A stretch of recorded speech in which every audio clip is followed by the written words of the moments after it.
that there is an object and R configuration. Our subjective here is to put an object in some R configuration. In the first trial, we have n choice from an object. But in the second trial, we have only n minus 1 because we have put one object from an object inside the R configuration. So it only remained n minus 1 choice. Next, in third trial, we have only n minus 2 choice. We repeat this process until we have R trial or the last trial before the R configuration full. In this condition, we have only n minus R plus 1 choice. This list of number is about number of choice or number of possibility in R configuration. Then, if we want to know a number that tells us about all possibility before, we can define that W equals to n multiplied by n minus 1 multiplied by n minus 2 and so on until we have 3, 2, 1. And of course, this about configuration when R equals to n. This multiplication we can denote as this or known as n factorial. This factorial means all possible choice to make configuration. So if we back to our case before, from only R configuration, we have only W equals to this multiplication and we assume that R is less than n. And you know what? This multiplication we can denote as this division of factorials that here if n equals to R, then the denominator will equals to 0 factorial, which 0 factorial is equals to 1 or it interprets only have one choice or just chose nothing.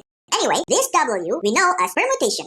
And by this permutation, order of R configuration make a different count. And how we remove this order sensitivity? To remove this some kind sensitivity, we back to the permutation before. The order comes from different possibility permutation. So in the denominator, we adding R factorial instead only n minus R factorial. And by R factorial in the denominator, different order count as one possibility. So to summary, we have W equals to n factorial. It means all possible choice in n configuration. The next below is about possible choice in R slot. And the last one is possible choice in R slot without order concern. And by before, the second here is about permutation, and the last one here is combination. And by this introduction, I will say to you guys, welcome to Combinatorics.